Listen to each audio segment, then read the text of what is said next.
तो दोस्तों, कैसे हैं आप लोग। बहुत ज़्यादा गर्मी पड़ रही है, इतनी मक्खी मच्छर घर में हो गए हैं कि बहुत ही ज़्यादा परेशानी। एक तो गर्मी से परेशान, दूसरा मच्छरों से परेशान। तो मैं आपके सामने आज बहुत ही अच्छे किचन टिप्स लेकर आई हूँ जो कि आपकी बहुत ज़्यादा काम में आएंगे और साथ ही आपका बहुत सारा पैसा बचाएंगे। और ये बहुत ही अच्छे किचन टिप्स हैं, इनको आप ज़रूर आजमाइएगा। तो चलिए अपनी वीडियो की तरफ चलते हैं। तो देखिए, आज मैंने खीरा काटा है। जब हम खीरा काटते हैं तो खीरा काटते समय कभी कभी हमारा खीरा जो होता है एकदम कड़वा निकलता है। कितना भी हम उसको घिस लें लेकिन खीरा फिर भी कड़वा निकलता है। तो मैं आपको बहुत अच्छी सी टिप्स बताऊंगी कि आपका खीरा कभी भी कड़वा नहीं निकलेगा। आप जब खीरा घिसे तो उसमें थोड़ा सा एक चुटकी के बराबर नमक लगा दीजिएगा और नमक फैला के लगा दीजिएगा। उसके बाद आप खीरा घिसिएगा, आपका खीरा बिल्कुल भी कड़वा नहीं निकलेगा।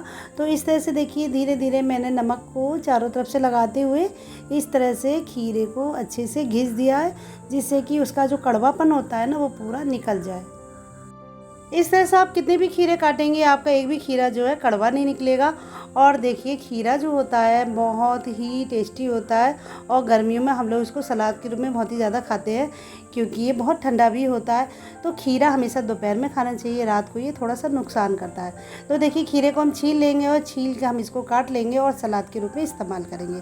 अब हमने खीरा तो काट लिया और सलाद भी खा ली। अब इसके छिलके, तो छिलके क्या करेंगे, अब छिलकों को फेंक देंगे। फेंकिएगा नहीं, ये बहुत ज़्यादा लाभदायक होते हैं। जैसे खीरा होता है ना, इसी तरह से छिलके भी बहुत ज़्यादा काम के होते हैं।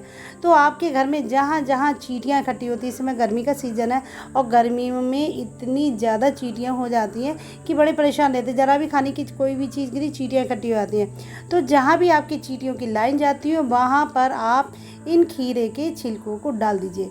मेरे किचन में हमेशा सिंक के पास बहुत सारी चींटियाँ इकट्ठी होती हैं, तो मैं अक्सर जब भी खीरा छीलती हूँ ये छिलकों को वहीं डाल देती हूँ। इस तरह से 5 से 10 मिनट के अंदर सारी चींटियाँ गायब हो जाती हैं, यानी कि भाग जाती है। तो कभी भी छिलका छीलिए और इनके छिलकों को आप इस तरह से डाल दीजिए, आपके घर से चींटियाँ बिल्कुल भाग जाएंगी। इसके बाद मेरी अगली टिप्स है, घर में इतने ज़्यादा मच्छर है, एक तो गर्मी से परेशान, दूसरा मच्छरों से परेशान। जैसे गर्मी आती है वैसे मच्छर शुरू हो जाते हैं आना। तो हम लेंगे एक माचिस और एक माचिस से देखिए मैं कितनी जल्दी सारे घर के मच्छरों को भगा दूंगी। तो माचिस का जो ऊपर वाला हिस्सा होता है ना, मसाले वाला, उसको हम इस तरह से नाखून की सहायता से तोड़ लेंगे। अगर उसके साथ थोड़ी सी लकड़ी भी टूट रही तो कोई बात नहीं, आप इस तरह से ऊपर का हिस्सा उसका तोड़ लीजिए। तो देखिए, मैंने धीरे धीरे करके मसाले की जो ऊपर का हिस्सा होता है, मतलब माचिस की तीली का जो ऊपर का हिस्सा होता है मसाला वाला, उसको इस तरह से मैंने तोड़ लिया है। और तोड़ने के बाद अब हम इसमें एक सामान और मिलाएंगे जिससे कि मच्छर जो है बिल्कुल गायब हो जाएंगे। तो हम इसमें मिलाएंगे 10 से 15 लौंग और माचिस के तीलियों के मसालों को और लौंग को हम अच्छे से कूट कर बारीक कर लेंगे। तो कूटने के लिए मैंने छोटा सा एक इमाम दस्ता लिया है और इसमें मैं एकदम इसको बारीक कूट लूँगी। थोड़ी सी लकड़ी पड़ी है तो कोई बात नहीं, जब हम कूटेंगे तो लकड़ी वो अलग हो जाएगी। तो देखिए, इस तरह से मैंने ये लौंग और तीलियों के मसालों को अच्छे से कूट लिया है और कूटने के बाद इसको कटोरी में कर लिया है। और करने के बाद हम इसमें मिला देंगे 2 चम्मच सरसों का तेल। लेकिन उससे पहले हम इस तरह से कटोरी को हिलाएंगे ना, तो जो लकड़ी है ना वो ऊपर की साइड में आ जाएगी, तो हम उसको निकाल देंगे। और निकालने के बाद हमने देखिए सारी जो लकड़ी निकल आई थी उसको फेंक दिया। थोड़ी सी इसमें रहेगी तो कोई बात नहीं, वो उससे कोई फ़र्क नहीं पड़ेगा। तो हमने इसमें डाल दिया है 2 छोटी चम्मच सरसों का तेल। ये हमारे घर में जो मच्छर होते हैं ना, मच्छरों को भगाने के लिए बहुत ही बढ़िया टिप्स है। इससे आपके घर के सारे मच्छर एकदम भाग जाएंगे और घर में बिल्कुल भी एंट्री नहीं करेंगे। तो देखिए, मैंने इसको अच्छे से मिक्स कर लिया है। फिर मैंने लिए हैं मिट्टी के 4 दीपक और इसमें मैं ये एक एक चम्मच करके ये जो मैंने मिक्सचर बनाया है इसमें मैं डाल दूंगी। और जहाँ जहाँ हमें लगता है कि जहाँ ज़्यादा मच्छर होते हैं वहाँ मैं इन दीपक को रख दूंगी। जैसे पर्दे के पीछे अक्सर मच्छर होते हैं, वहाँ पर आप इसको रख सकती है। किचन में सिंक के नीचे रख सकती है, जो हमारी ड्रायर होती है उसके नीचे रख सकती है, रैक के नीचे रख सकती है। जहाँ जहाँ हमें लगता है कि मच्छर बहुत ज़्यादा होते हैं, इकट्ठे हो जाते हैं, वहाँ आप इसको रख सकती है। तो देखिए कितना अच्छा से मिक्सर बन गया और अच्छी सी इसमें खुशबू भी आ रही है। तो देखिए, यहाँ पर इतना सारा सामान सजा हुआ, अक्सर यहाँ पर ढेर सारे मच्छर इकट्ठे हो जाते हैं। तो मैं अक्सर यहाँ पर इस तरह से बना कर रख देती हूँ, तो घर में जितने भी मच्छर होते हैं वो सब भाग जाते हैं और मच्छर इसमें पनपते भी नहीं हैं। क्योंकि जहाँ भी ज़्यादा सामान हुआ या जहाँ पर्दे के पीछे मच्छर बहुत जल्दी छुप जाते हैं, तो इस तरह से आपके मच्छर जो घर से भाग जाएंगे। और तो देखिए, रैक के नीचे अक्सर मच्छर होते हैं, तो वहाँ भी मैंने एक दीपक रख दिया है। तो इस तरह से यहाँ भी मच्छर आपके चले आएंगे। सबसे ज़्यादा मच्छर आते हैं दरवाजे से, तो दरवाजे से जब मच्छर अंदर आते हैं तो हम 1 या 2 दीपक जो हमने मिक्सचर का बनाया हुआ है वो हम यहाँ इस तरह से रख देंगे, तो आपके घर में बिल्कुल मच्छर नहीं आएंगे, आपको ऑल आउट जलाने की ज़रूरत ही नहीं पड़ेगी। तो देखिए कितना अच्छा तरीका है मच्छरों को भगाने के लिए, और बहुत ही सरल तरीका है, बिना पैसे का तरीका है। इसमें आपका कोई भी पैसा खर्च नहीं होगा, बस थोड़ी सी आपको मेहनत करने की ज़रूरत पड़ेगी। इसके बाद मेरी अगली टिप्स है, मच्छर जब काट लेते हैं तो हमें इतनी खुजली मचती है, खुजाते खुजाते हमारी स्किन जो है एकदम रेड हो जाती है और थोड़ा सा स्किन पर सूजन भी हो जाती है।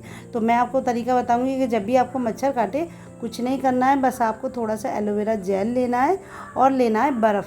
अगर आपके पास एलोवेरा जेल नहीं है तो आप जो पौधे के रूप में, जो प्लांट के रूप में एलोवेरा होता है उसको भी आप तोड़कर इस पर लगा सकती है। तो देखिए मैंने जेल लगा दिया और उसके बाद लगा दिया बर्फ़। तो इस तरह से बर्फ़ से रगड़ूंगी तो जो भी हमारे हाथ पर खुजली मच रही है या जो भी जलन होती है ना वो एकदम दूर हो जाएगी, और जो हमारी स्किन पर रैशेस पड़ जाता है वो भी दूर हो जाएगा, और जो सूजन है वो भी घट जाएगी। तो इस तरह से एलोवेरा लगा कर आप बर्फ़ को रगड़ दीजिएगा, तो मच्छर के काटने से जो भी जलन होती है वो सारी दूर हो जाएगी। तो देखिए बिल्कुल जो रेडनेस थी वो भी दूर हो गई है। तो इस तरह से जब भी मच्छर काटे बस आप ये 2 चीज़ इस्तेमाल कीजिएगा, आपके मच्छर की काटने की बिल्कुल भी जलन नहीं होगी और ना ही दर्द होगा। मच्छर इतनी ज़ोर से काटता है कि जलन मचने लगती है। इसके बाद मेरी अगली टिप्स है, जब हम सुबह पेस्ट करते हैं अक्सर हमारे ब्रश पर ज़्यादा पेस्ट आ जाता है, या कभी कभी बच्चे खेल खेल में पेस्ट को बाहर निकाल देते हैं ट्यूब से। तो बहुत ही बढ़िया तरीका बताऊंगी, बहुत ही अच्छा सा तरीका है कि आप अपने निकले हुए पेस्ट को पेस्ट के ट्यूब के अंदर किस तरह से डाल सकते हैं। तो देखिए मैं आपको बताऊंगी, कुछ नहीं करना है, बस उंगली से आपको इस तरह से इसको पुश करना है कि सारा पेस्ट जो है ट्यूब के अंदर वापस चला जाएगा। देखिए इस तरह से मैंने ये जो पेस्ट हमारा निकला हुआ था ब्रश पर, मैंने सारा पेस्ट इसके अंदर फिर से कर दिया है। देखिए कितना बढ़िया तरीका है, आपको चिंता करने की ज़रूरत नहीं है। आप कितना भी पेस्ट निकालिएगा फटाफट इस तरह से आप पेस्ट को अंदर दोबारा से डाल भी सकती हैं। तो देखिए कितना अच्छा तरीका। अक्सर बच्चे हमारा नुकसान कर देते हैं, पेस्ट को बहुत ज़्यादा बाहर निकाल देते हैं, कभी कभी हमारे हाथों से ही ज़्यादा पेस्ट बाहर निकल आता है। तो इस तरह से इतनी अच्छी सी ये टिप्स है, इस तरह से आप पेस्ट को अंदर दोबारा से कर सकते हैं। देखिए मैं फिर से उंगली पर आपको निकाल के दिखाऊंगी, और इतना सारा मैंने पेस्ट निकाला है, इस पेस्ट को मैं दोबारा से फिर से इस ट्यूब के अंदर डाल के दिखाऊंगी। तो देखिए ऐसे मैंने इस तरह से किया, उंगली से इसको पुश किया तो सारा पेस्ट फिर से अंदर चला गया। तो देखिए कितनी अच्छी सी टिप्स है। अगली बार आपका पेस्ट अगर ज़्यादा निकल आए तो आप मत परेशान होइएगा, इस तरह से पेस्ट को आप दोबारा से डाल दीजिएगा। तो देखिए कितनी अच्छी सी ये सारी टिप्स हैं। अगर आपको सारी टिप्स अच्छी लगी हो तो प्लीज़ एक लाइक ज़रूर कीजिएगा और मेरे चैनल को सब्सक्राइब कीजिएगा। मिलते हैं आपसे अगली वीडियो में नए नए टिप्स एंड ट्रिक के साथ। तब तक के लिए bye bye, have a nice day, thank you.